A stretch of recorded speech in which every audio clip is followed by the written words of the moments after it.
I do have an extra credit opportunity that you definitely want to hear because I've seen your grades. So with that being said, you are more than, for extra credit, you can go to any of the following planned events, take a selfie with the final score in the background, get 15 points on any test from quarter 3. Any test you want. So, any test. So, the lacrosse has 2 games, one tonight, one next Friday, both at 5 p.m. Now, if your sport's not up there, like track people have been cranky with them all day, cross-country people, because it's an away meet. It's not a home meet. All of these things are a home meet. So don't think I'm hating on track or hating on cross-country. Flag football, you have 2 options on 3-5. You can go to the 7:30 game or the 6:15. I would suggest going to the 6:15 one because most of the sophomore girls are on JV and you should support your class. Crew. No one since 2001 has gone to a crew thing, so crew. No, like a spectator. My mom. Your mom is your mom. She's not a spectator. She's family. You went once. Would you go back? All right. Anyway, so crew. You have the Harney Park this weekend, tomorrow at 3-2. You take a photo of 5 races. Someone said if you watch 5 races, about an hour. So if you take a photo of you and 5 races in the background, you can get it. Softball. Apparently no one plays softball in the sophomore class, so we're done with that. Tennis. You can go to a place called Cal Dixon. I have no idea where the hell it is, but that's where our home tennis matches are. There's a game on 3-7, and you can get there at 4 o'clock. You can watch like an hour match. Apparently no one goes to tennis matches. They'd love for you to come. So please go. Danceros, you can go to their little showcase. I have been making this extra credit, and I've had like danceros coming at me from all directions because they don't want tons of people there. I don't know why. I don't know. Isn't that what they dance with the football? Yeah, they're doing a dance with the football players. No, so we'll get to that. So if you want to go to that, it's at 5:30 in the gym. Now, there's obviously no scoreboard. It's a dance recital. So all you have to do is give me a flyer from it. And then you have the girls across on 3-1. You can see it tonight at 7 p.m. Or on 3-8, which is what I was told would be a better game. It's at 7 p.m. Now, if you are in a sport and you happen to be on my board, you can't just go to your own damn game. Sorry, there's plenty of options. Pick something else. You can go to something else. What? What was it from not on the lacrosse team, but I'm team manager? It's the same damn thing. No. What? Can we go to the softball game? What is the softball game? No one's been able to tell me. Next Tuesday or Thursday. See, it ends on Monday. All of these things are between now and Monday. Oh yeah, no, it's a wedding. Yeah. And so it's a see. So is there a band thing? Last period couldn't decide if there's a band thing. MPA. What is that? Okay, kind of simplify it. It's a concert. It's a concert. Where is it here or somewhere else? Okay, so no, we're not traveling for this stuff, so band can't be on there. So, all right, so there are options on here that are free. That was my goal. I didn't want it to make it financially a burden. I'm trying to avoid it. There's not much I can do. Some of these are like $5 the Dan Saru show. I think they're really missing an opportunity by not calling it the Danceroos. I think that's amazing. Doesn't that make you smile, Danceroos? It makes you smile. That's like kangaroo. What? That one ends next Friday. No, it's until a week from Monday. Yeah, so the softball game is next Tuesday. But it's Oh. away. If it's away, though. No, it's here. Next softball game's here. This week's is away. Okay, we'll check the schedule and I will be happy to put it up. If it's an option, I would like to have it on the board, which is why sophomall's on the board. We'll deal with it later. I gotta get to notes though. Everyone clear on this? Yes? I'm trying to help you out, people. At 15 points, that's 30 percentage points. That's 30 percentage points. That's 30 percentage points. That's a lot of points. You people are so ungrateful. What's if I had a 56, it would go up 30%. Yes. You got 87. Oh my god. What's the point of like you just kinda have to, like, I can't get extra credit? Oh my god, Amy, I can't. Why am I on the crew team? Because, hi, are you really doing it so AP World will give you 15 points on a random test? That's literally the only reason why I keep going is that. Oh my god. And your life has been really hard and full of shame. Truly. Exactly. All right, here we go. Take out your notes. Let's go. This is epitome of lazy. Sitting in front of my computer and still using the clicker. I'm just exhausted today and over it. But here we are, 8th period, recording a video. What a nightmare. Yeah. Age of Anxiety is this week. It's week 26, of course, Age of Anxiety. Age of Anxiety is the time period between World War I and World War II. You should acknowledge that. Age of Anxiety is between World War I and World War II. A couple things you need to know about it. They are called the Lost Generation. They're called the Lost Generation because they have their childhoods and positivity stolen from them. Think about it. I mean, if you see the worst human nature has to offer, the worst aspects of human society ever presented, and you live through it, how are you going to feel about it after? Would you agree? Like, you've lost, like, a lot of the joy in your life. Think about it. When you're old and ugly and wrinkly, I'm just kidding. I'm just kidding. You're all going to be beautiful at all ages. You're not kidding. You're beautiful, Miss Oh, Bennett. thank you, sweetie. With that being said, when you're old, what times you're going to look for in your life? The happy ones, and that's going to be not your teens. Oh, God, dark times. It's going to be in your early 20s, your early 30s. For most of these people, they've had that stolen away from them, right? All these men who have gone off to war are between the ages of 18 and 32. And so the best years of your life, I'll tell you, I'm 32, and it is freaking awesome. It is way better than, like, 21. I got money in my pocket, so that's nice. Not a lot, because I'm a teacher, but I got some. What? So is right now being better is better? Being a teacher right now better than being in college? No, I loved college. I would go back to college. If I won, and we're getting off track, and we're getting on track here in a second. If I won, if I won Powerball and I won just create like $500 million, what I would do is I would collect degrees. I would go to like fancy, incredible universities, get a degree, and go to another school and get another degree. That's what I would do with it.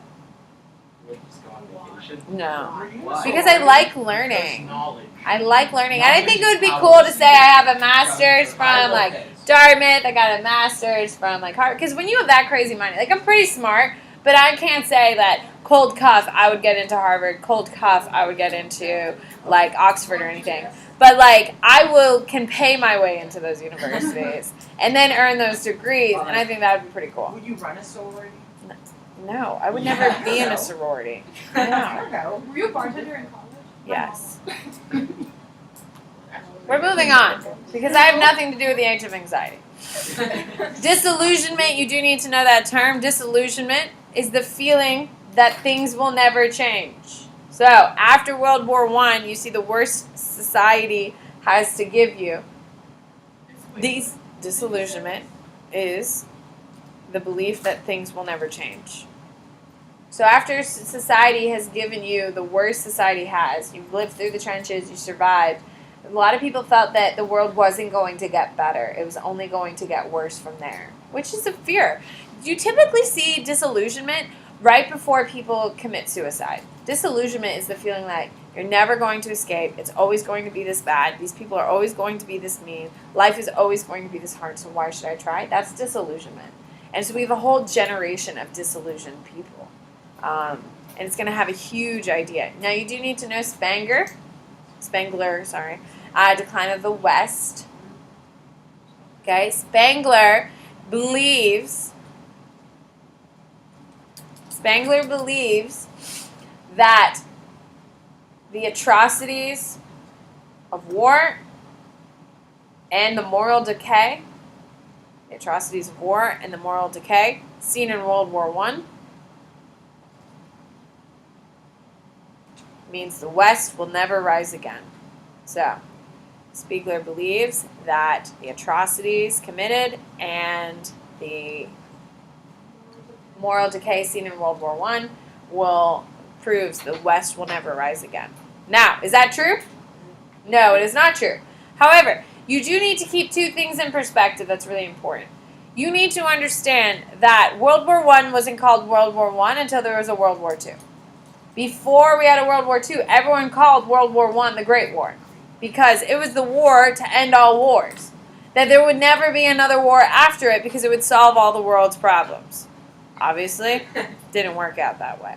With that being said, anyone who survived World War I believed that they would never see another war again and that it was just impossible that we would let this happen again. Ironically, these men, 18, 19, 20-year-olds, up to like 30, 25-year-olds are going to war. They come home, they meet a pretty woman, they get married, make a baby. That kid grows up when he's 25, 30 years old, starting his life, probably married with kids. Guess where that kid's going? He's going to 2. So all of this is happening within a generation. So it's not far in distance. So think about the humanity of it. You witnessed the worst days of American history, and then your son is going off to World War II. So keep that in perspective as we're going through this time period. Because think of all the men in this room, 2 years older than you. Do you think you're ready to see the worst things humanity has to offer? Absolutely not. There's grown men who aren't ready for that, especially sending 18-year-old men to see that. And then the families living with it in the war. And over here, it's obviously not that bad here in the United States, but other places, it's a huge deal. Cultural changes. Okay, cultural changes you need to know about a dude named Albert Einstein. Hopefully you've heard of him before. My favorite photo of him is the one where he's sticking his tongue out riding a bike. You've never seen that photo? No, Google it. In New York. It's a classic. In New York. Huh? They painted a mural on the Oh, very cool. That's one of my favorite ones. Okay, so you need to know Albert Einstein. He created the theory of relativity. Now, I don't care if you understand what the theory of relativity is, because honestly, I don't. And that's fine. You can live your life without knowing it. Some things are just too big of an idea, and I just don't have that big of a brain to process it. You know what I mean? Like, it's just too big of an idea. What you do need to know about Albert Einstein is that he allowed people to challenge traditional ideas. Now, why? How did he do that? He told people that time is like light. It bends. And it's not a stagnant progression, that in fact, if you can figure it out, you can time travel, because time is flexible. Space, time, whatever, all that shit. I have no idea. But that's the basic foundation of it. It's just this huge idea. What? Wait, allow people to challenge. Challenge traditional ideas. Okay. So, you also need to know of a dude named Sigmund Freud. Do not call him Freud. Oh my god, the AP Psych teacher in me dies every time someone says Freud.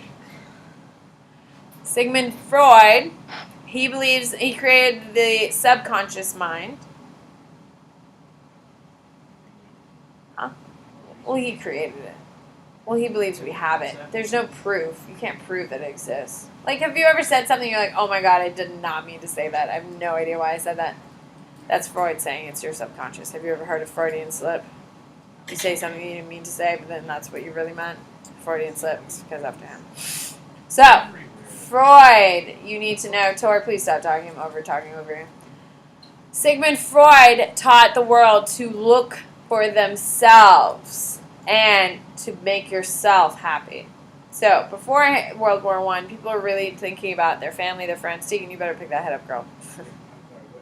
He's going to teach the world to go after and do things for themselves. So, like in the 1920s, people are out there being flappers, you know, the girls with the short dresses, you know, people are really putting themselves first, and a lot of that's due to Freud and his idea that, you know, we need to satisfy our own desires before we can help other people.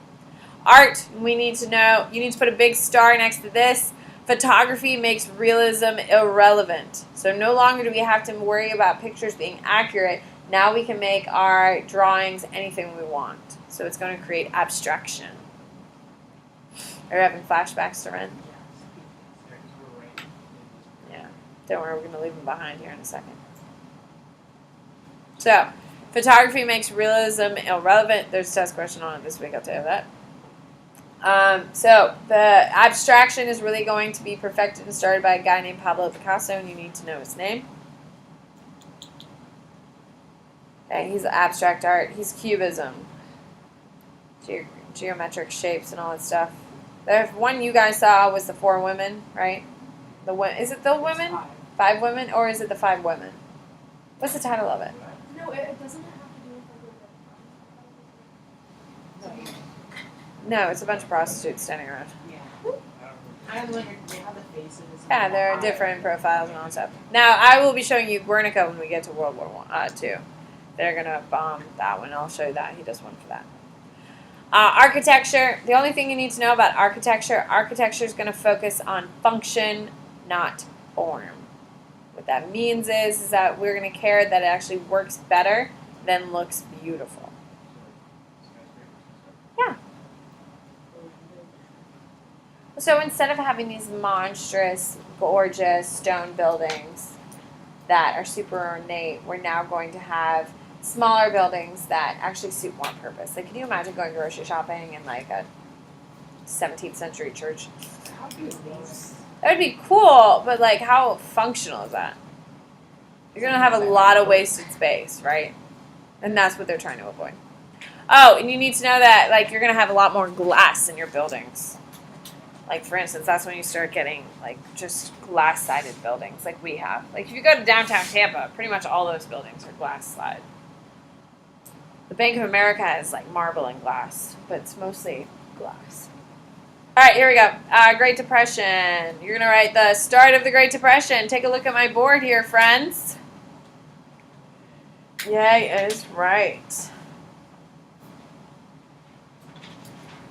Now, if you're looking to get my extra credit, there's lacrosse. There's 2 games tonight that you could go to. So you could knock that lacrosse, you could knock out that extra credit tonight if you're looking for something to do.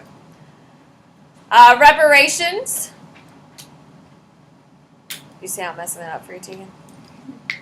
Reparations are when Germany owes U.S., France, and England money. Why does Germany owe England, France, and U.S. money? What do you got, Amy? They started all the Did they start it, or were they blamed? They were They were blamed because we are not going to hold them solely accountable. We know all countries were at fault, but yes, they're going to be blamed. Who can raise your hand and tell me what document officially blames them? Solange? Treaty of Versailles. So in the Treaty of Versailles, we have reparations. Germany has to pay $338 billion to England, France, and the United States for the war. Do you think Germany, after a war of 4 years that's going to destroy their entire country, is $338 billion just sitting around? No. So what they have to do is take a loan. Now, who can tell me why does Germany take a loan from the United States? Why is the United States where they get the loan? Why, Kayla? They made a lot of money from selling arms. Okay, the United States has made a lot of money, fine. But what's the real reason? What makes the United States different than every other country in this conflict? Antonio?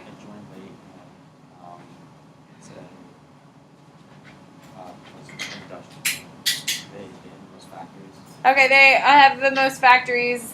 Grace? They weren't in a treaty, or in an alliance. Well, they were. We're in the Allies. The United States joins the war in 1917. We're only there for a year, but Andres? They weren't in Europe, so like nothing bad happened. Yeah, no one bombed our factories, people. So what is working on full production? Our factories, absolutely. Are we rebuilding here in the United States? No. Is England and France and Germany and all of them rebuilding? Yes. So the United States has money because we don't need to rebuild. So we loan them money. Then Germany takes that money and hands it to England and France because they owe them money. Then England and France, they are rebuilding. So do they have the factories to build the things they need? No, because they have to rebuild the factories so they can build the things they need. So England and France start buying materials from the United States because the United States is the only country that can sell it because we're the only country producing it. So think about it. The moment we give money to Germany, we're making interest. We're making money. The moment the money is handed from Germany to England and France, where are they taking that money? Back to us. So who is making money 2 times? The United States is making crazy money off of this. Now keep in mind, when you take a loan for like $100, interest is like 10%. So you still owe me. I give you $100, you owe me $110. So if they're going to take out $338 billion in loans from the United States, they owe us like, Jesus, I don't even know. I can't do that math. What? Do they still owe us money? No, because we kind of gave it up. Like World War II, we kind of forfeited that. And it's a different government. It started with the Weimar Republic, and then Hitler took over, so it's totally different. So they didn't sign it. Hitler didn't sign these things, so he doesn't have to pay. So, United States is getting money coming and going. We're getting it from the interest. We're also getting it from all of our production. So, United States, I think we can understand, is getting a little cocky because they're making money like crazy. That's why it's called the Roaring '20s. Someone's like, isn't it because they are dancing? I was like, guys, they just don't dance the entire 1920s. They do more than that. Huh? Lions? My thoughts exactly. Antonio? So did Germany have to pay off the French in the After the war? English? Yeah. After World War II? No. They paid all off now. No. Oh, God. They didn't even get like a third through, I don't think. So, the United States starts getting cocky, so we start giving money to England and France. That is going to cause a problem. Now, if you look over here, I have a star. Some people have been ignoring it all day. You need to write that down. It's a big deal. It collapses. This little cycle I have going, because this little cycle is really benefiting who, people? The United States. We're making money like crazy. That's why everyone thought we were untouchable. This is going to go on forever. Look at us. We're so wealthy. And it doesn't. So, when it collapses because Germany defaults on its loan. Sophia, what is the default of a loan? Yeah, they can't pay it back. They can't pay it back, the actual loan, or its interest. So, because of that, is England and France getting a check? Nope. England and France aren't getting a check. And if England and France aren't getting a check, are they able to buy American materials? Nope. If they aren't getting a check and they're not buying American materials, can they pay off their loans? Nope. And this is going to cause a chain reaction, which eventually leads to the Great Depression for the whole world. What? Why didn't this cause like a Because no one had the money to hold it up. No one had the money to support it. Now, just so you know, on March 29th, your Barron's book is due. I already have mine. I got it last night. I'm so proud. I want to keep going. Okay, you have plenty of time, but you need to have it. On March 29th is Brexit Day. Brexit is going to cause a economic impact no matter what at this point. It's either going to go horribly okay or horrible, horrible, everything is on fire. With that being said, it is going to have an impact on the U.S. economy. Now, am I going to say you're going to wake up on March 30th and say, oh my God, my world is dying? No, that's not what I'm saying at all. But in a year from now, could we see major impacts here in the United States? It's going to have an effect on the worldwide economy for sure. Am I saying it's going to cause a Great Depression? No, I am not saying that. Do not go home and say, Miss Bennett thinks the world's going to end on... No. Okay. Now, a couple other aspects that are going on. After this, you need to write, the United States is the largest producer of wheat in the world from 1919 to 1920. No, 1929. 1919 to 1929. Now, who can raise your hand and tell me why is America the largest producer of wheat in the world? It makes perfect logical sense and keeps going back to the same answer. Sophia.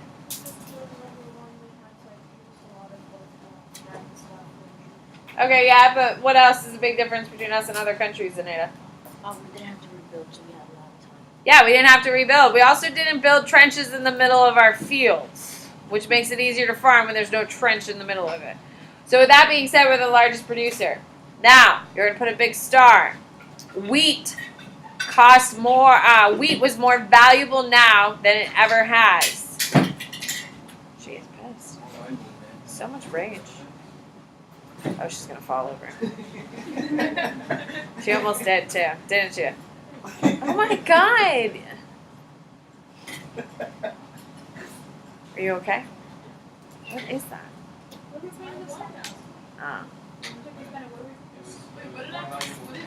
It was more valuable now than ever before. Wheat. Wheat is super valuable. Why? Because no other country can grow it except for the United States. So we can jack up the prices and people have to pay it. And they need it. They need it. They need it. They need it. There's no alternative. Yeah, we have a complete monopoly over it. So because, No, it's at the lowest value for production. Don't worry about it. It's for the lowest value of production. I know my FBI agent gets mad at me when I talk shit about the United States, and he knows it's coming, so he's very anxious. With that being said, you need to know that because of that, all American growers are going to be growing wheat. Makes sense. If that's the most valuable crop, what is everyone going to grow? Hello? Wheat. That leads to overproduction. Every American farmer is going to do it. Now, what do I mean by overproduction? So wheat is super nutrient rich. Okay, you get a bunch of like minerals, vitamins, and all that stuff. It actually has nutrients in it. It's good for you on, in scale. With that being said, it takes a lot out of the ground in order to grow it. So if you grow wheat in a field, you're supposed to lay it fallow. Remember this term? Fallow means empty for a year. And then you're supposed to replant the next year. It's a 3-field system.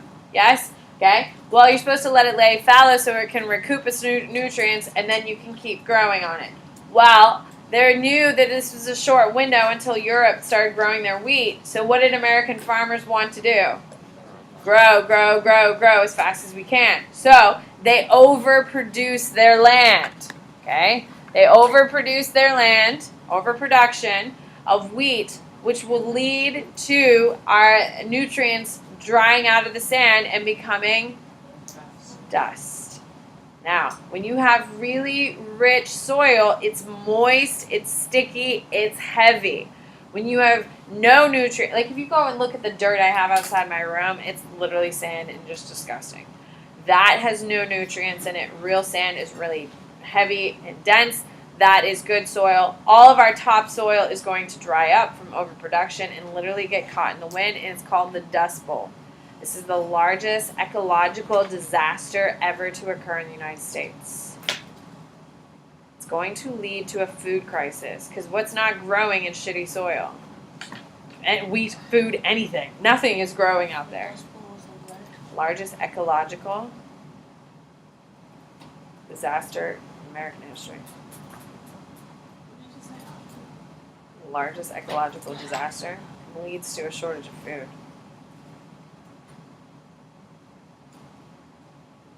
Okay, now you do need to know Black. Oh, Sam, did you have a question, my darling? Okay. So Black Thursday, you do need to know this date. Black Thursday is October 24th, 1929. This is the official start of the Great Depression for the United States. Wait, what day? Up there. October 24th, 1929. It's the official start of the Great Depression in the United States. The Great Depression starts in 1928 in Europe. Okay, so it takes a little longer to hit us. Why? Because we had so much more money in our system than Europe did. So, October 24th, 1929, we have Black Thursday, the official start. The stock market crashes. That's what you need to know. The stock market crashes and causes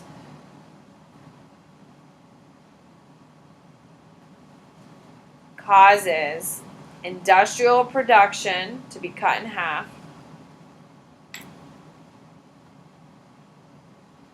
and 44% of U.S. banks go out of business. 44% of U.S. banks go out of business. Now, as soon as you write down 44% of banks go out of business, you're going to put your pencil down because I want to explain something before we talk about the next point. 44% of banks go out of business. Okay, as soon as you're done, put your pen down because I want you to listen. So, ladies and gentlemen, I just want you to know the earlier you hear this and understand this, the better your life is going to be. You need to know that banks make money. They are not there just to hold your money. They are there to make money. And I know this because yesterday I went to a big bank and signed a very fancy document because I refinanced my house yesterday like a grown-up. Thank you. So, anyway, so what does that mean? Is that I'm taking money from my mortgage is worth a lot more money than I paid for it. So I'm cashing some of that money out so I can redo my kitchen and my house and my floors and stuff like that. So that's what refinance means. So, with that being said, you need to know that banks make money. So when Sophia walks up with her birthday cash, okay, she walks up to the window and they say, I want to deposit this. The teller takes that cash. That teller does not walk back to the back and put a little box that says Sophia's name and puts the cash in there and sits. You know that, right? They mark it down on a piece of paper, they put it in a pile. So if Antonio comes in after your girl Sophia comes in and is like, I want $100 for my account, they're just going to hand them $100. Banks are fluid. They do not have that much cash in there. Like if you put $10,000 in cash there, the next day, most of that cash isn't going to be there anymore. Think about it. They don't want to have millions of dollars just sitting on the floor of their safe. It's not doing anything, and that's the thing. So what banks are there to make money.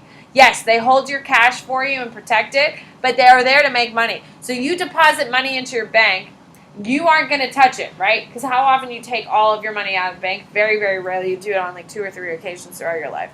With that being said, they take your money and they invest it in other things. So your money technically isn't in that bank. They don't have stacks and stacks of cash in that bank. They're investing it into other things. With that being said, what happens is on times of crisis, like on October 24th, 1929, when a big event like the stock market crashes, guess where people go first? The bank. And when people go to the bank, like for instance, Sam, let me get through this. When I bought my house 5 years ago, we had to bring like $22,000 in cash to the event. Like we didn't bring like a duffel bag, we had to get a check. But we had to get a cashier check that says the bank will vow that this cash is there. And we had to wait 3 days to clear it. Why? Because the bank has to pull that type of money because they just don't have that money sitting around. With that being said, on a day like this October 24th, 1929, when people are panicking, people go to the bank first and they're like, I want my money. Well, does the bank have all their money sitting right there? No, because they're trying to make money off of your money, which is what a business does. And so what happens if I have a customers of 100 and 20 of my customers show up saying, I want my cash now, knowing that I don't have a ton of cash, I can only pay out right now 20% or 20 people of my 100 customers. Well, the thing is, if my bank collapsed, there's no more bank inside, there's no more money inside, and everyone, like, my bank collapses. Now, all my investments, all of the other money from my other 80 people are floating around there, but if my bank closes, am I entitled to those investments anymore? So what happens is, we have a thing called the run on the bank, is when customers go to the bank out of fear and take money out of their accounts, okay, pull their money out. What happens is the people who don't get their money lose it forever. It's gone. It's never coming back because it's been invested, it's gone. There's no way to get it back. So during the Great Depression, 44% of all banks collapsed, which means 44% of the country has no money. Imagine your parents' bank close. Their credit cards, their debit cards, their checks, nothing works except for cash. How long do you think your parents could survive? We have like maybe $200 of cash in my house. Thank you, bartender. What? And a lot of it's in ones and in fives because that's how you make money at a bar. Okay? How long would your family survive? Probably not long. Can we agree? Because we are super dependent on banks and all that stuff. Believe me, I am too. The only reason I have cash in my house is because I'm a bartender. So, with that being said, 44%, it's going to completely destroy faith in the economy. It's going to completely destroy the economic system here in the United States. My grandmother lived through the Great Depression. Okay? She died in 2009. She died at the age of like 95, 94. And when we walked through her house that she lived in for like 60 years, we walked around with a stick. And if you hit the stick and you heard like nothing, you kept walking. But if you hit it and you heard a thud, you knew there was a secret panel. My grandmother hid money and other things in the walls of our houses because she was like 10 years old in 1929. She saw her family lose everything when the bank collapsed. So what does she have a fear of? Banks. So all of her money, we found like $14,000 in her house. Like her whole life, anytime never had a bank account. Anytime she would have cash, she would stick it in a pile and stick it in a wall, stick it in a baseboard. In her bed, she had little pouches for all of her jewelry to hide it. That's so. It was kind of a great day, I'm not gonna lie. It was kind of fun walking around. Because sometimes you find like maybe like $100 and then every once in a while you find like 10, like I think the largest pile we found was like $6,000. Like it was just insane. And you're just walking through this old lady's house, sweetest lady you've ever seen. She just always hid things. Because why? She had a fear. She grew up in the Great Depression. It's a very common thing. Most people don't have a fear of banks. What do you got, Solange? Okay, yeah, but I mean, like she's paid. She always used to work at like a government job, so you used to get your paycheck cut to you, and then all you had to do is cash it, and then all that money is yours. You paid taxes. It's not like she's embezzling from the government. Don't ruin my grandmother's name. No, you don't have to put your money in a bank, but the safest place to put your money is in a. Now, if you go to now, we've learned a lot since 1929. Like, for instance, if you go to the bank today, you're going to see signs that say, insured by the FDIC, FDIC, FDIC. If you watch a bank commercial, so you can pick your head up, I'm not doing this twice, it's going to say FDIC. The U.S. government now steps up and says anybody, if the government collapses or this bank closes, they'll support up to $50,000. So my bank accounts are covered because I have less than $50,000 in Bank of America, so it'll be covered that way. And you can add more insurance the more money you have. So we have learned a lot from it. But I will tell you, on September 11th, my father stood in line for like 2.5 hours at a bank because he pulled out $10,000 out of his savings account. Why? Because it looked like the world was ending. Can we agree? The United States is being bombed, what seemed like out of nowhere. Chaos. Everything was like shut down. Couldn't get phone service. Right? I mean, you weren't around. You were babies. But it was terrifying. So my dad stood in line for 2.5 hours waiting to get $10,000 from the bank. On 2008, when the economy crashed. By the way, I was just about to graduate college. Not ideal. In 2008, when the economy crashed, guess where everyone went? Bank. There are some small regional banks that went under in 2008 because of a run on the bank. When Venezuela's economy officially collapsed 2 years ago, guess what happened? A run on the bank. That is the term you need to know. So when we say 44% of banks went out of business, you need to note because of runs on banks, RUNS, like actually running, because of runs on the bank by scared citizens looking for cash will cause economic catastrophe. Now, if you're scared and you need money for your family, you're going to want to go to those banks. And that's the thing. After, on September 12th, the U.S. government shut down. You were not allowed to withdraw more than $150 from your bank account. Why would on September 12th would the U.S. government stop people from pulling out more than $100? Why, Sam? Keep this from happening.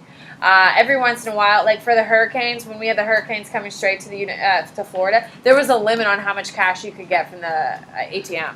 You could only pull out $500 of cash. Why? Keep it from a run on the bank. And that's what is really scary. Guys, have a great weekend. Hold on. What? Will cause an economic collapse. Well, think about it. If people don't have faith in their banks, what's going to happen with all that money, girl? What's going to happen? People are going to get scared. Things are going to happen. So how is Greece still going? They had a run on the banks, but England stepped in and paid for it. Oh, yeah. They fixed it. The EU came to When it. I moved to New York, my mom had took out $17,000, Uh-huh. and we had to go to 3 different banks to get the money. Yep. Because there's not. They won't do it in lump sums like